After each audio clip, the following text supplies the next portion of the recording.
আসসালামু আলাইকুম এভরিওয়ান।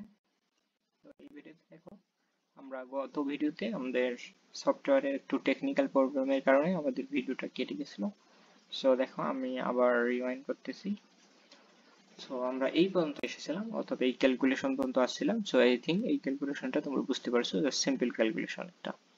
তো এখান থেকে আমরা জাস্ট ভিএক্সটা কমন নিয়েছি। ভিএক্স কমন নেওয়ার ফলে আমরা এখানে কত পাবো, যেহেতু মাইনাস ভিএক্স কমন নিয়েছি, দ্যাট মিনস এগুলো সবগুলো আমাদের প্লাস হবে। 1/2, এই যে এখানে 1/2, তারপর এইটা এইদিকে এসে, সরি এখানে কি ভুল করলাম,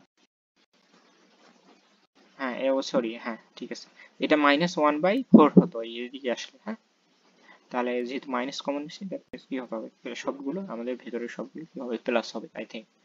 আচ্ছা দেখো, তারপর এখানে আমরা কত পাবো, 1/4। দ্যাট মিনস এটাকে যদি লসাগু করি তাহলে আমরা এখানে পাবো 19/4 vx equal to 1/4, রাইট? আচ্ছা, তো যেহেতু আমাদের হরে আমাদের একই জাতীয় সংখ্যা আছে, দ্যাট মিনস এগুলোকে ওমিট করে দিতে পারি। তাহলে 4 যদি আউট করি তাহলে vx এর মান এখানে কত পাবো, তাহলে এখানে হবে মাইনাসটা এখানে আসে 1/19 হয়ে গেল।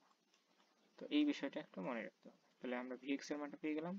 তো vx এর মানটা আমাদের এখানে ডিটারমাইন করা ম্যান্ডেটরি না, আমাদের ম্যান্ডেটরি ছিল এখানে আরটিএস বের করার ক্ষেত্রে i এর মানটা। সো i এর মান বের করার জন্য আমাদের vx মানটা জানা প্রয়োজন। তো দ্যাট মিনস আমরা vx এর মানটা জানলাম। সো আমরা এই যে i এর যে সূত্রটা ছিল, অর্থাৎ i এর যে আমরা সূত্রটা বের করেছিলাম, অর্থাৎ এই সার্কিট অনুসারে i এর মানটা কত ছিল, এইটা, রাইট?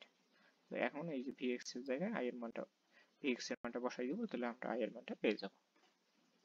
তার vx এর জায়গায় এই যে -1/19 বসে দিলাম, +1 আর নিচে 4। জাস্ট এগুলো একটু সিম্পল ক্যালকুলেশন করলে, তোমরা যদি সিম্পল ক্যালকুলেশন করো তাহলে ফাইনালি আমরা এখানে 2 দ্বারা আমরা কাটাকাটি করছি, তাহলে কত হবে, উপরে হবে 9/38, রাইট?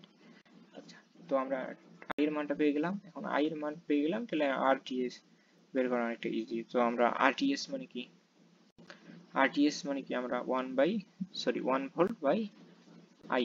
তো i এর মানটা এটা পেয়ে গেলাম, জাস্ট এটাকে যদি ক্যালকুলেশন করি তো আমরা rts এর মান একটা পেয়ে গেলাম, 4.22।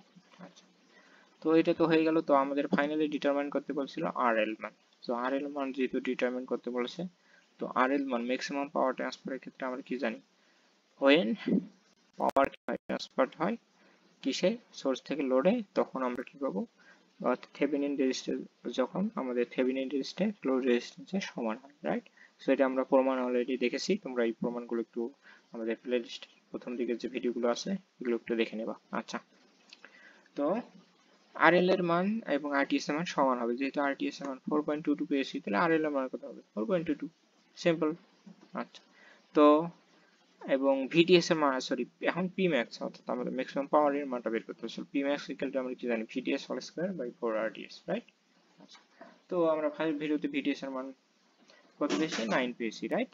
সো এখন আমরা কত বললাম, আরটিএস এর মানটা পেয়ে গেলাম। জাস্ট এগুলো যদি ক্যালকুলেট করি তাহলে কোয়াইট সিম্পল, অনেক ম্যাথটা অনেকটা কোয়াইট সিম্পল। সো এখান থেকে আমরা 2.9 কিলোওয়াট, সরি ওয়াট পাবো। সো অনেক সময় আমরা মিলি ওয়াট পাই যখন আমাদের রেজিস্ট্যান্স গুলো কিলোওয়াটে থাকে। তো আই থিঙ্ক এই প্রবলেমগুলো তোমাদের বুঝতে অসুবিধা হবে না। যদি বুঝতে ইনকেস বুঝতে অসুবিধা হয় তাহলে অবশ্যই কমেন্ট বক্স তো ওপেন আছেই, তো অবশ্যই কমেন্ট করবা। এবং আমার কিছু মোটিভেশনাল কথা বলতেছি, অর্থাৎ আমি যেহেতু এই ভিডিওগুলো মেক করতেছি এবং ভিডিওগুলো মেক করতে অবশ্যই প্রসেসিং এর একটা বিষয় থাকে। তো এই কথাটা একটু কনসিডার করে আমরা সকলেই আমাদের যে সার্কিট বাংলা একাডেমি চ্যানেলটা আছে, এই সার্কিট বাংলা একাডেমি চ্যানেলটিকে অবশ্যই সাবস্ক্রাইব করব, বন্ধুদের মধ্যে শেয়ার করব অ্যাটলিস্ট, এবং ভিডিওগুলো ভালো লাগে তাহলে কমেন্ট করতে পারো।